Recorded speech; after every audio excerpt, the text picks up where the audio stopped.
Ladies and gentlemen, well, thank you for the warm welcome. It's really a true pleasure to be here and to discuss culture and diplomacy, which is a very, very different issue, a very important and a difficult issue. The main point is that culture, for a lot of countries, is their soul. And by the way, it's also in Germany the case. And therefore, if you really want to build up good relations, you cannot do it only on a political way. You cannot only do it in an economic way. You have to touch the soul and the identity of the two countries which want to have relations. It's always the issue is identity in our days when we are doing diplomacy and relations in foreign policy. And therefore, culturally has a very important point. I would start to tell you a small story from Saudi Arabia. The king of Saudi Arabia did some years ago a very, if I'm allowed to say, clever decision. He took a new title, custodian of the two holy sites, Mecca and Medina. This was to give his rule and the rule of the Saudi family a new foundation, not only to be a king, but to be the custodian of the two holy sites, Mecca and Medina. This means protector of religion, of Islam in Saudi Arabia. This is something different. And of course, for Muslims, this is attractive. And therefore, he got this new identity.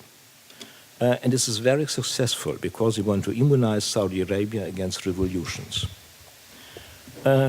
And when I was ambassador in Saudi Arabia, we had a visit of a foreign minister of Germany. And we had a meeting with the king. And it's very strict, 20 minutes or 30 minutes, then it's finished. The king started to talk about the relation of human mankind to God.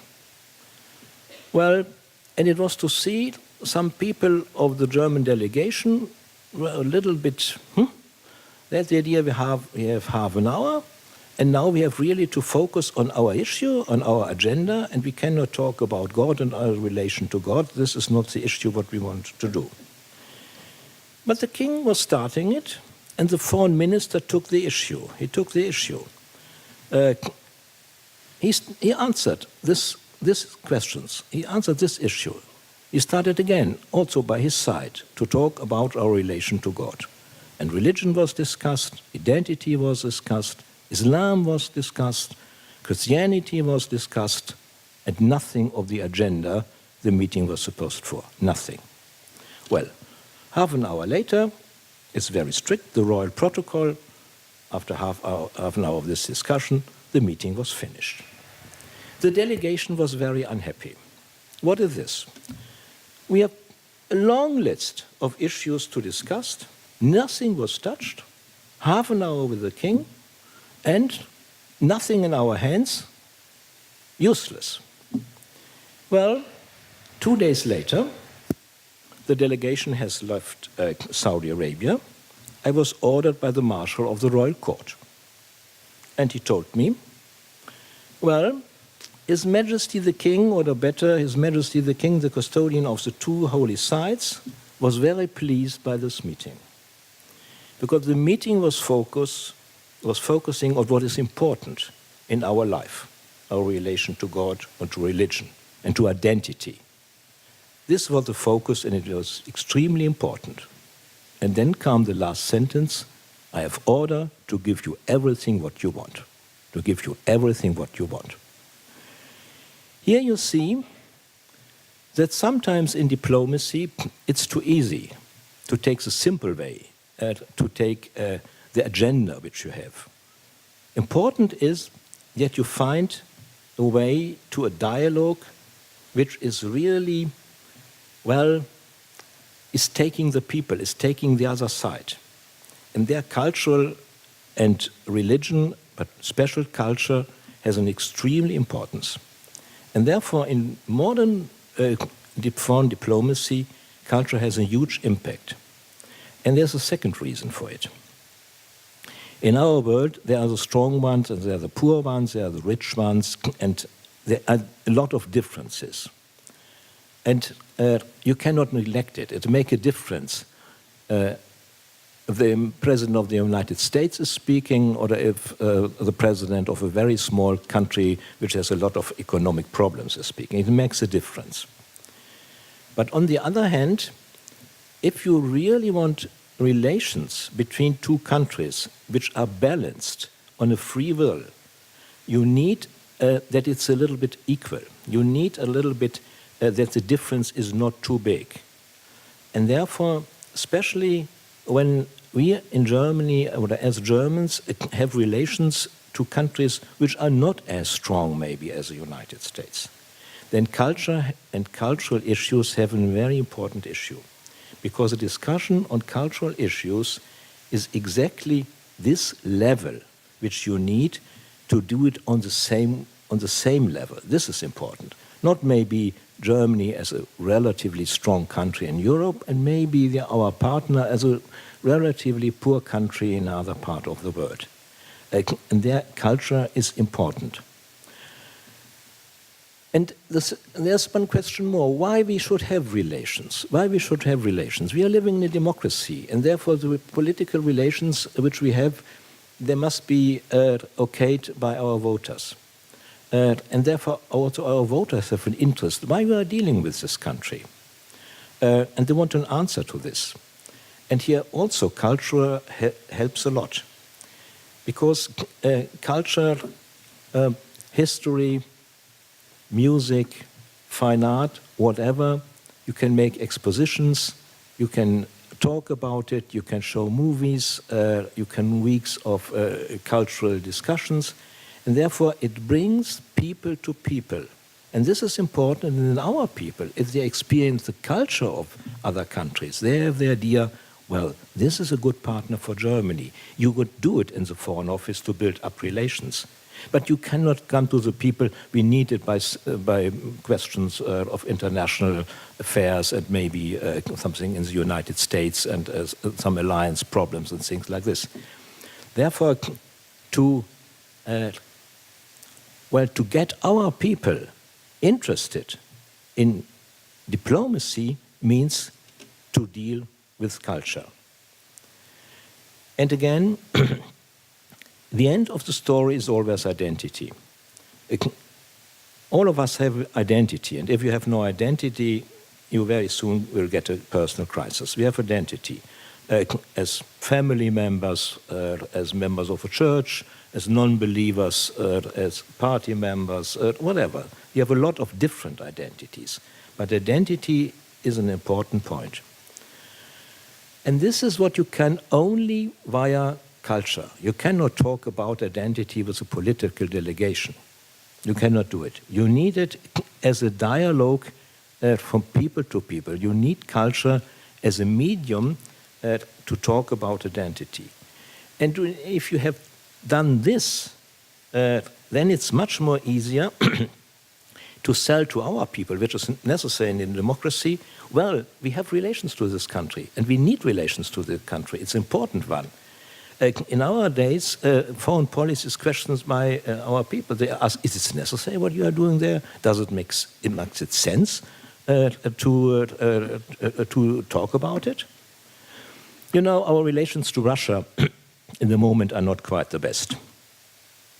There's an institution, so-called Petersburger Dialog. This is a group of people who talk about Russia and Germany. They do it in Russia and they do it in Germany. I'm a member of this group, and last week was for 5 days in St. Petersburg to our meeting with the Russians in St. Petersburg.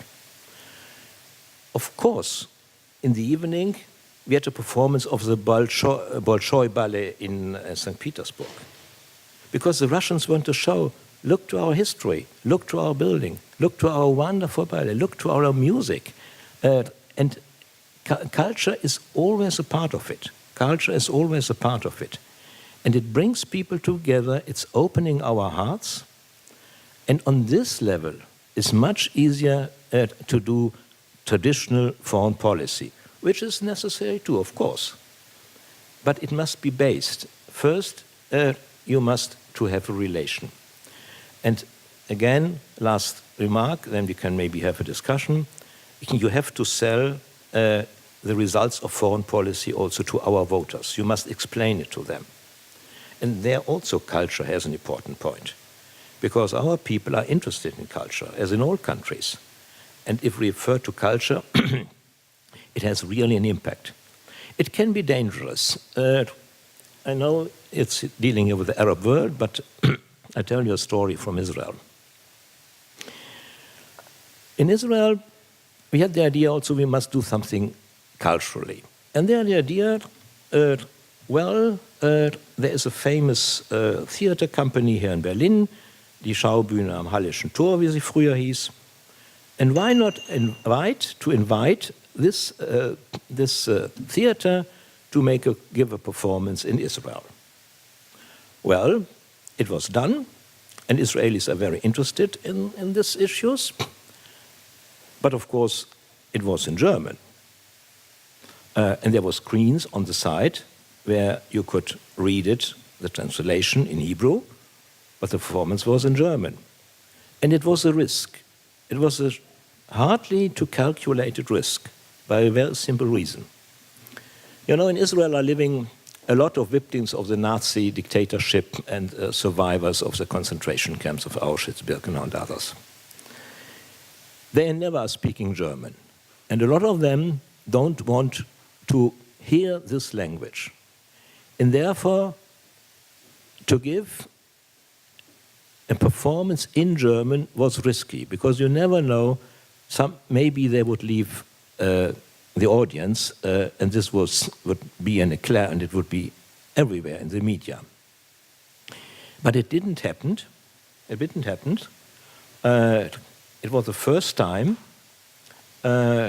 nobody left the audience, and from that point on, we were able to use, even in Israel, the German language, sometimes for cultural events and even sometimes in diplomacy. But a lot of Israelis are fluent in German.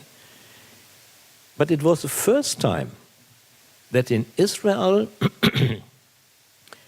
a cultural presentation in German was accepted. And this was, as I mentioned, a new step in our relations. There you can see, I experienced in my life that the best what you, as a member of the foreign ministry, as an ambassador can do, focusing on culture, because you have your political issues, you have your economic issues, you have to fulfill it without any doubt, but culture has an important role, and in my life, the best experience in foreign policy I have made with a cultural dialogue, to start it, to continue it, to enrich it, and therefore I'm very convinced that this is the best way for diplomacy. Thank you.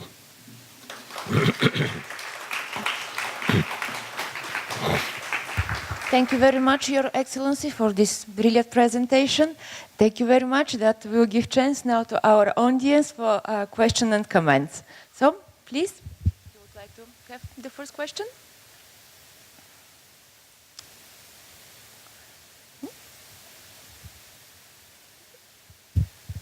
Let me start this session with a question for that something that you said regarding the construction of identity through culture.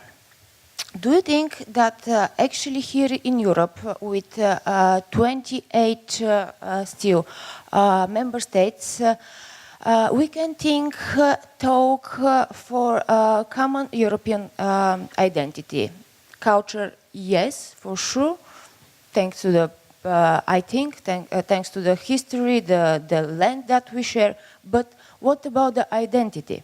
Do you think that we can think and actually work for a concept of common European identity? Yes, I think there's a good chance. Under one condition, the European identity is additional. It will not replace the national identity. A country like Sweden. Sweden was a country which had no war, was not involved in any war since 1812 or things like this, a very, very long time. And in Sweden, it's unbelievable, but it's a fact. They absolutely were not involved in any war. They were not occupied, and they managed all the crises. Therefore, Sweden has a very strong identity, because the country was always existing as a strong, as a good-ruled country, and therefore the Swedes are proud of their country. The Swedes would never change the Swedish identity to the European identity. But there is no need for it. What we need is that they are proud Swedes, as maybe we are proud Germans or Austrians or whatever, and on the same time, and without contradictions, Europeans, members of the European Union, and active members of the European Union. It's no contradiction. We can have both. But we will not build up a European identity by abolishing or fighting the national identity. The national identity is central for the soul of the people. You should not touch it. And if there are countries where there is no national identity, very often they have problems. But it's working very well together. It's going very well together if you do it in the right way. Thank you very much. Hi, Your Excellency. Thank you for your good presentation. I have one question. Sometimes we find a lot of similarity between two countries and the culture of two countries, but there's no political will to exploit that similarity to bring two nations together. So how can we face that kind of challenge? Like as a public, I'm not working in government, how can I open the ways so these both two governments open this kind of port to exchange and to create a will between two countries? You are right. Unfortunately, this is sometimes the case that the cultural dialogue is underestimated, and too much we are focusing on diplomacy, on economic relations, and maybe on some common points in defense. But by this, you will not reach the people in the other country. And by the way, you will also not reach the people in our country. Therefore, it is necessary, and one should not touch it. But the base for it is that the people have the idea it's worth to have relations to this country. This is the point. Otherwise, they have the questions. Look to Brexit. Here you have the discussions. Brexit, we will see where it will end. But the main discussion also in our countries is it's necessary to have the Brits in the European Union. It's necessary. Some have the idea they should go. Others have the idea it's better to have them. But this very often is not a political decision. This is a decision by sentiment, by heart, by feeling. And the feeling is based on the relation we as Germans have to the British. And we have the idea, well, they're worth for us. It's wonderful to go to London. It's nice to have them as partners and to have the British style of culture, living and whatever. If you have a friend, you never will break your relation with your friend if you have a good relation. But this good relation, you cannot produce it by foreign policy alone. You need it for a successful foreign policy, but you have to produce it in a different way. And therefore, for example, we have the Goethe Institutes, which always in all countries try to tell in the hosting country how we are when it comes to culture, and to build relations. Maybe some poets come to Germany and write here something, and the others go back, Germans go back to these countries. But the people in democracy, in the end, the people have the decision. The people are not so much looking to foreign policy. They are simply looking to the fact it is good for us to have with this people relation. It is good to have with this good relations. Should we make common policy with them? But they look to them not as a political actor to the other country. They look to it maybe as a friend or as helpful or whatever. But you cannot produce this good feeling by politics alone. You cannot produce this. Politics will not produce closeness which you need. It will not do it. And therefore, in all my life as ambassador, all the time I had cultural events, concerts, exhibitions, as simple to show them this is Germany. This is Germany. This is how our fine art is. This is our drama. This is our music. This is our poets. This is our literature. This is what we have in mind. This is our kind to build up our cities. That they have the idea, well, this is interesting for me. You cannot give a lecture, well, the relation, and then you come to all the details of foreign policy, alliances, and if you are not member of the foreign policy, you will not understand the system of the alliances Germany has. Maybe you have an interest, of course, and if you're working on it, but it's not quite easy. And this is the point. Therefore, we have the Goethe Institutes, and again, the main point in my idea, in my experience, is sometimes there is a huge difference between the two partners. One is rich and successful, the other maybe not. But to have a dialogue, you need the same level. But you cannot have it on an economic way. You cannot have it on a political way, because the political influence is different. The economic strength is different, but you can have it on culture. There are a lot of countries who today are in a lot of problems, but there's a wonderful culture since hundreds of years, and a culture which is impressing, and a culture which is fitting for a dialogue. And there you have then this, what you need in diplomacy, the same level, the same level. Otherwise, it's in the old imperial way, I'm strong, you are poor, and you have to do what I have to want, and you are maybe a lower partner to it. This will not work in our world. Thank you. My name is Johanna Zuleta, and I'm Colombian-British, living in London, working in the arts. On that precise note, I want to know how much from these diplomacy translates into policies or is able to affect the foreign office. For an instance, what is your advice or your view with the current situation with Greece? Thank you. Well, this cultural dialogue definitely has an impact on the Foreign Office, because if you have a cultural dialogue and we have official foreign meetings dealing with Foreign Office to Foreign Office, Prime Minister to Prime Minister, they have in mind what is happening in their country. They know their country. Mrs. Merkel knows Germany very well. She knows the country where we are friends with, and she knows it very well. And therefore, they represent their people. Therefore, it has an impact, not directly, because we are not dealing cultural issues with Mrs. Merkel if there is a political meeting. But representing Germany, he knows how we see and what kind of relations we have with the partner. And their cultural has an impact. It's not a direct one, it's an indirect one. It's an indirect one.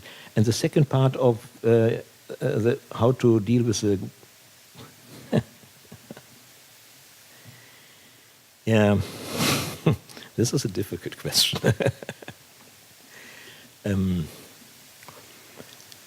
Well, first, the Union must be ready to accept different ways of life. This is a very important part. Different ways of life. Otherwise, we have not our identity, but we have only one identity.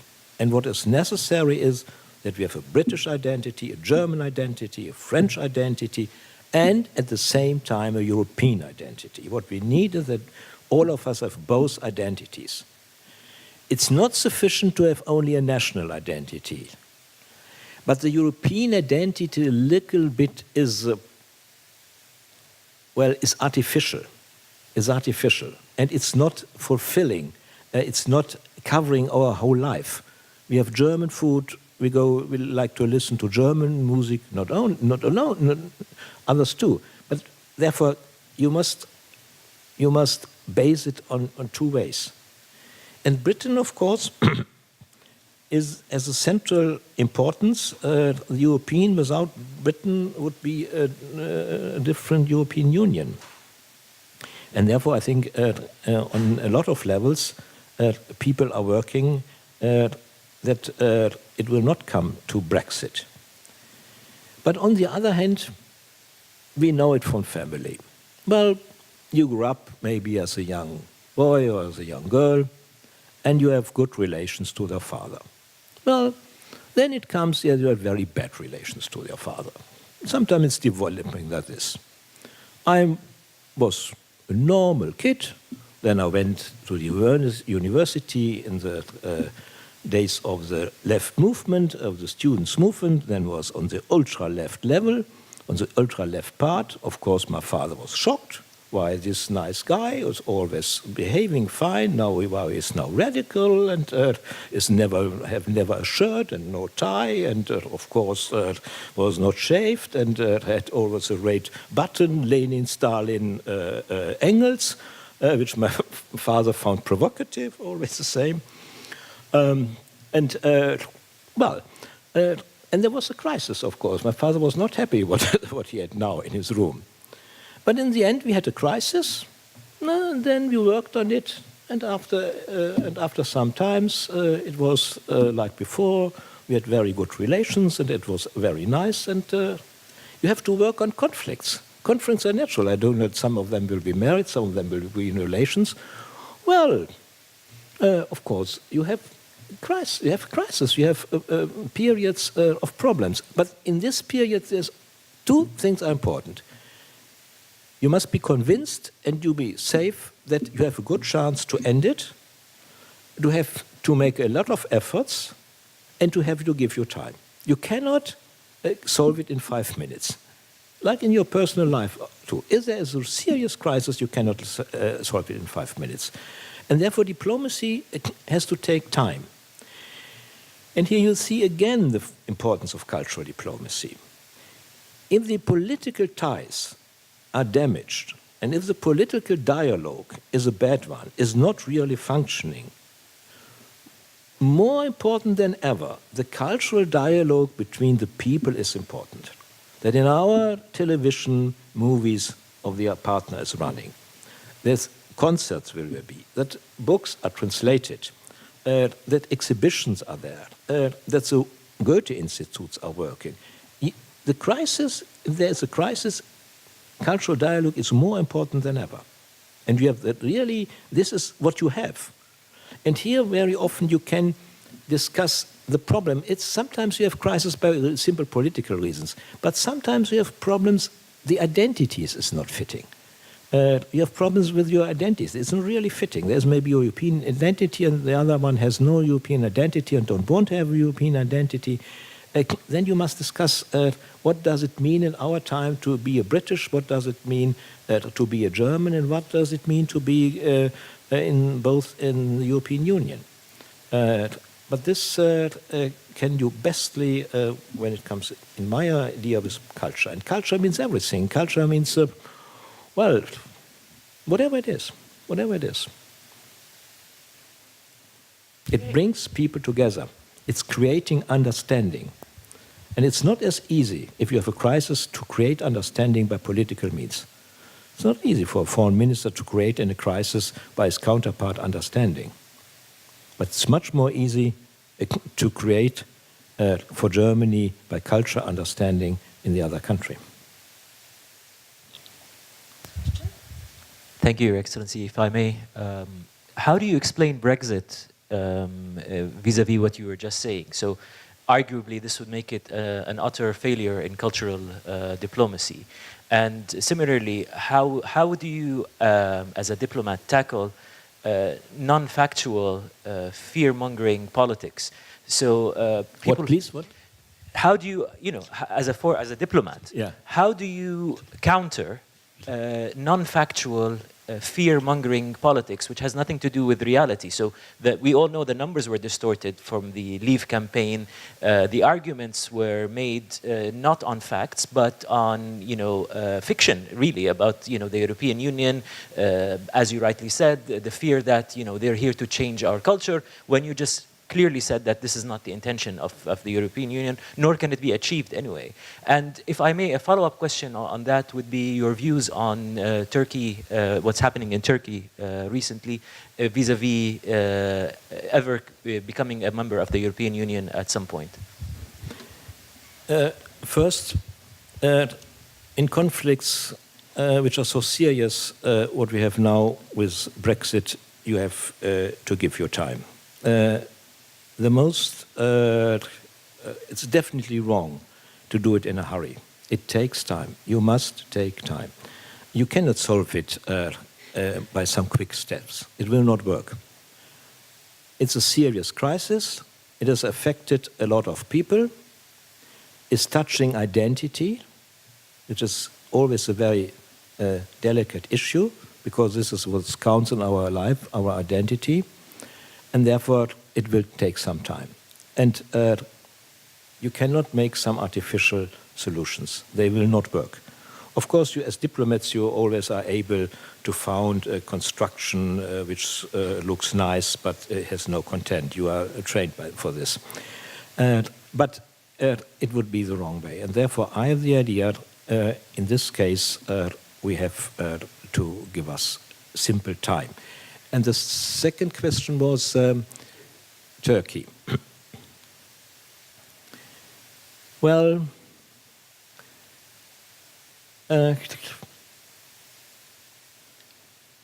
Turkey is let me say in this way.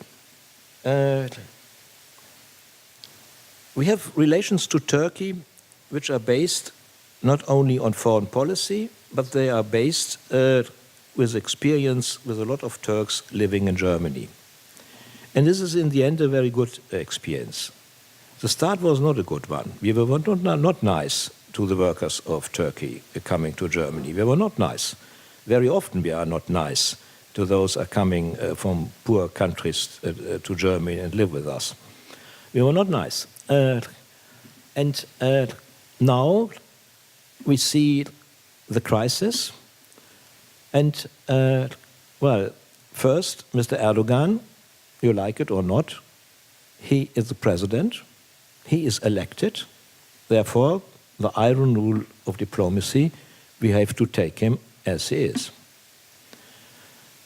And in Turkey, there is one point which is sensitive. This is the refugee case. It's not only about Turkey. When it comes to the refugee crisis, as you know, a resistance in Germany was growing against refugees. This is a very delicate issue, And here, I say it's my very, very private opinion, one has to make a difference, it makes a difference where are you living.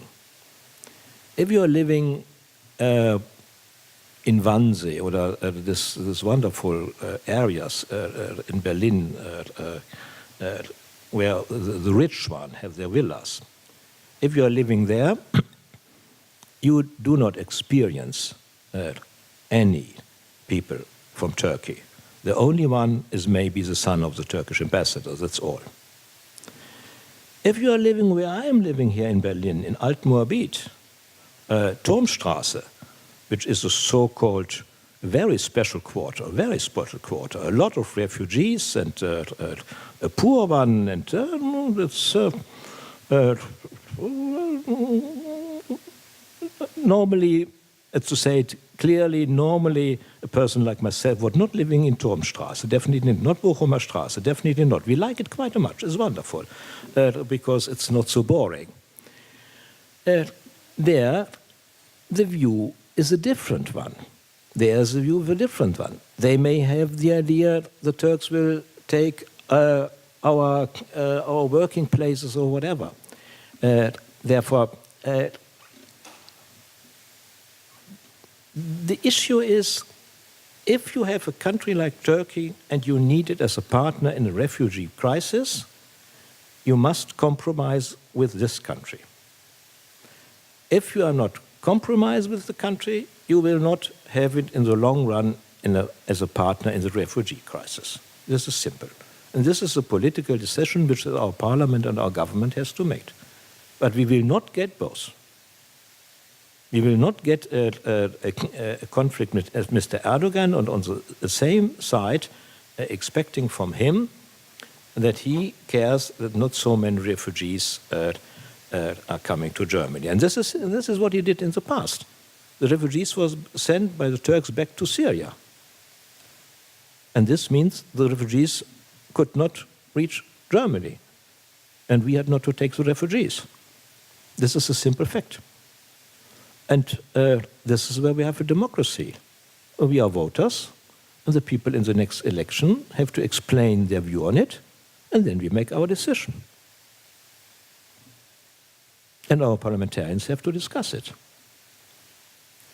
But what you cannot expect in life, I'm not in favor so much of Turkey, that's not the case. But you cannot expect in life that somebody is a partner on one side, and on the other hand, you have a serious conflict with him.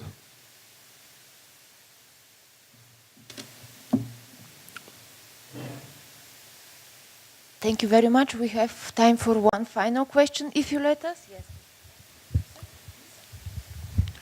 My name is Taysir Hourani from Palestine, from the Palestinian Parliament. Your Excellency, thank you for a presentation.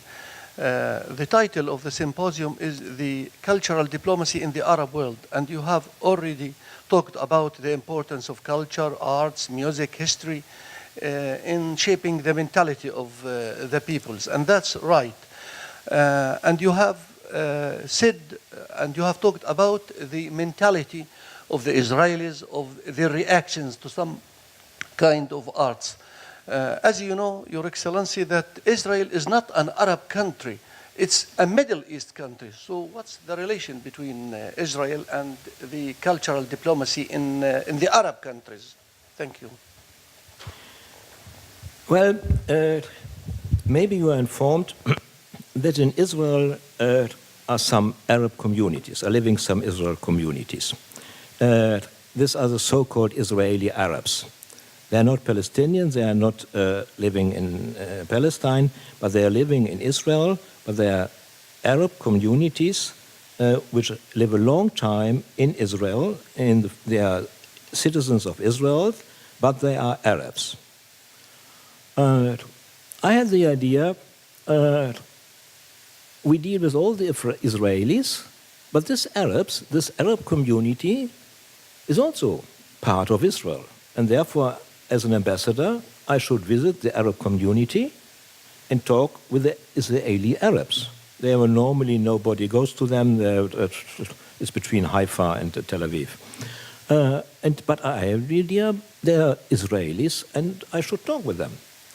And then we started a relation, and this means we had a lot of meetings, well, we talked about it. I learned a lot about the situation of Arabs in Israel, which is not a good one. This is not a good one. I'm definitely a declared friend of Israel, but to be honest, the treatment of the Arabs in Israel is not a good one, definitely not.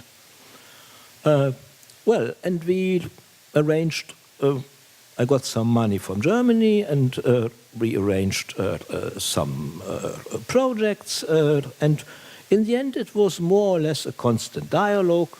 Every 2 months, I went to the Arab cities and stayed there overnight, and you know the Arab food and the Arab how they are. If you are a guest, you will do it like this. My Israeli friends were aware of it. But I had the idea, I'm ambassador to Israel and to whole Israel, and Arabs are living in Israel, and as an ambassador, I can deal with the country, of course. In the country there are Arabs, and therefore I deal with the Arabs, not only with the Jews. Very simple. And I'm very pro-Israel. Well, and they were so surprised that in the end, you do not misunderstand it, when I had my last day, there was some media, and they showed me, now we go to a round circle. There was a round circle in the beginning of the city. And we went to the circle, and then there was, a flag. No, not a flag. There was something hidden, and they put it away, and it was they gave this place a new name. It was written in English and in Arabic, Kindermannplatz. I was so much surprised that I have no place in this city named by me, by the simple fact, and they answered, well, you were the first of all your predecessors who took a dialogue with the Arab community in Israel, the first one. And you were the first one who had a understanding for our identity and our position. I was not sharing their position, but I could understand their position. And therefore, this is what I think is important in diplomacy.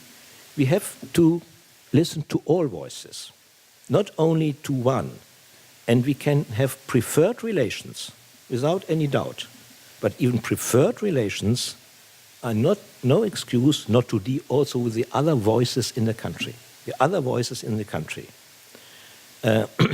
And if you deal in detail with this, you see how difficult this conflict is.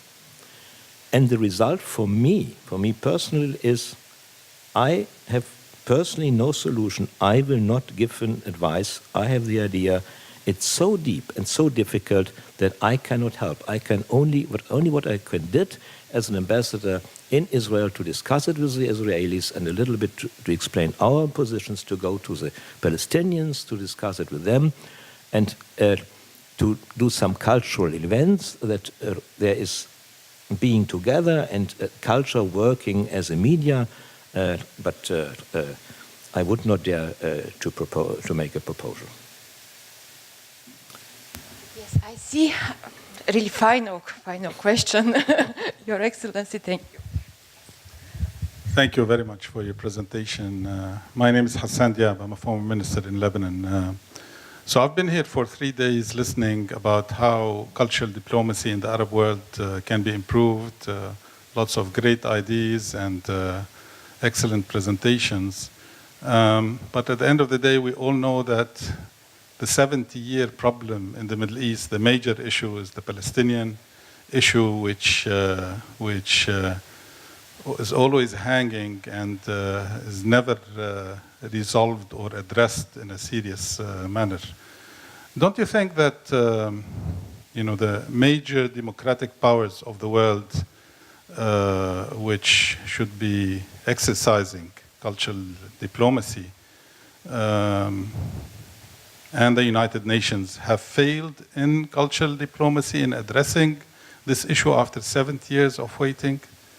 And now we're talking about cultural diplomacy in the Arab world. What about the major democratic powers that have the power to find and implement a solution in the Middle East for 70 years unsolved? Thank you. Well, I don't want to go too much to the details in this issue. But in diplomacy, you have always to take in account time. Time is a very important factor in diplomacy. And in Israel, there is a very simple fact. There are parts of Israel which are empty. More or less, nobody is living there. This was some days ago, some years ago.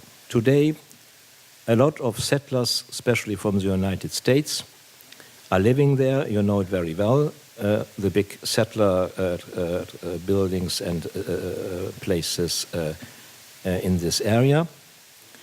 And in the end, the chance for a solution will definitely not grow, To my idea, because I give you an honest answer, the central mistake was made by Mr. Arafat. He got a proposal. It was not a very good proposal, but it was obvious that it was the best the Palestinians will ever get. They will never get a better one. And I think it was his duty as a Palestinian leader to take this proposal, even if it's not fitting all demands, even maybe it's not really balanced. Even it has definitely some shortcomings. But that Arafat missed the opportunity to take it. Of course, it was dangerous. His people would be not happy with him. But it was the best what he will get. And today, the situation is getting worse and worse for the Israeli Arabs. And therefore, and the Palestinians too. I do not see where should it be, the place for this Palestinian state? Where? Go look to the map and show me where it should be. Where? There are Israeli settlements near Judea, Samaria, all these issues where maybe you would have in Palestinian states. There are no settlers, there are no Israelis. There are no Israelis. And therefore, in my idea, right or wrong, the Palestinian missed an opportunity. Of course, it was very difficult to take this Israeli proposal, but they will never get a better one. Thank you very much. For one more time. This is a very private opinion. Of course, this is not the official opinion of Germany, because there's nothing but the official opinion of Germany, because I'm out of office, I'm retired, and I'm free to say simple, what in my simple mind I have in my simple mind. That's all. Proposal did the Palestinians get? Nothing. Yes, they got a proposal. Yes, There was a petition plan. Netanyahu was lying all the time. Good. Okay. Your Excellency, thank you very much. We should not discuss this. Maybe he's Yes. right. I'm not an expert on it. This was only my view. It can be a wrong view, but this is only what I know. Yes, exactly. Thank you very much. Huh? Yeah, thank you. Yeah,